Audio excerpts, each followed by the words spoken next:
Hello and welcome to another planning appeal case study video. I'm John Peters, and in this video I'm going to explain how we overcame a recent refusal by Bristol City Council for one of our clients. This planning appeal was to overcome the refusal for a listed building replacement of windows and to repair/replace. The planning appeal that was refused by the local authority, which in this case was Bristol City Council's planning department. Our client was initially booked in for a free no obligation consultation to run through the refusal reasons that had been used by Bristol Council and to evaluate if an appeal was viable or if an alternative option would be best suited. The free no obligation consultation, which took around about 20 minutes, found that this case was viable for appeal to the Planning Inspectorate, taking the decision process away from Bristol Council's planning department.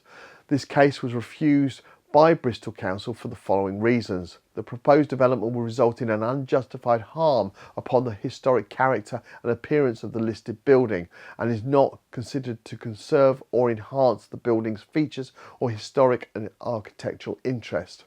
The character of the host building for which it is listed terrace and the surrounding conservation area would not be enhanced or preserved by the proposal. Furthermore, the proposal fails to provide justification or evidence for the proposals and whether less harmful options have been explored. Listed building planning appeals can be considerably more difficult to gain a result at appeal. It is essential with these planning appeals to have heritage impact assessments completed by a qualified person where needed and as much supporting argument as possible included. It's not unusual for us to find a number of errors though in the various local authorities planning officers' decisions. These errors do help support an appeal case. We do suspect the increase in these errors has been caused by cutbacks at the local authorities and unprecedented increases in workloads that are piled on the reduced numbers of planning officers. Many of you are repeatedly stating to us that during your new no obligation consultation appeal assessment that you had with us, that little or no correspondence had been received throughout your application process. And the first thing you knew was receiving the refusal notice from the council, or in some cases, receiving the letter from us. With planning appeals, experience matters. Our specialist appeals team, who handle over 2.5% of all planning appeals in England and Wales that are currently produced and submitted, start by producing a comprehensive and robust appeal statement. That in this specific case covered 32 pages and was just over 7,300 words. It's important to detail in the appeal statement where the local authority failed in their assessment of the case and how and where possible both local and national policy applies in favour of the appeal. Additionally, if possible, bringing in similar cases that the Planning Inspectorate found in appeal in favour of.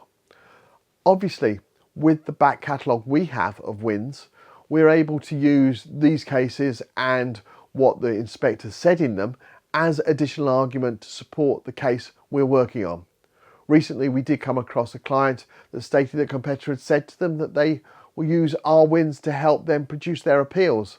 I suppose that's a compliment to our team, but obviously with that method for them, it does not give them the underlying knowledge to be able to adapt arguments to specific cases.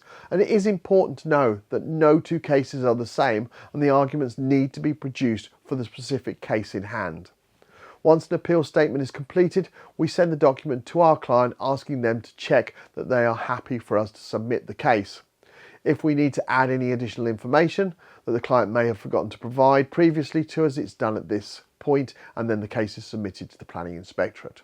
It's vitally important that all documents and responses are submitted on time throughout the process, as failure to do so will result in an appeal not being successful, something we hear about often when people attempt an appeal for the first time. Always ensure you use a professional who has considerable experience of appeals.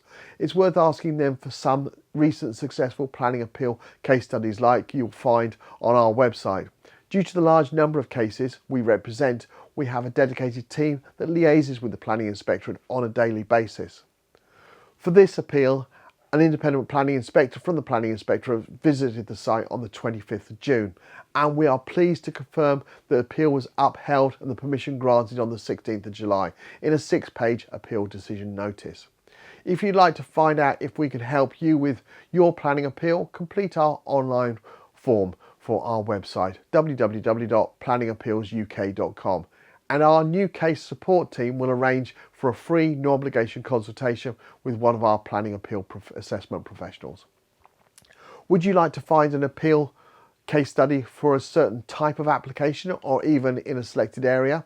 We have so many and not all of them are published or filmed, but that does not mean we can't show you what you're looking for. Ask our planning appeal assessment professional during your free no obligation consultation. Thank you for taking the time to watch this planning appeal case study video, and I look forward to producing the next one very shortly. Thanks a lot. Bye.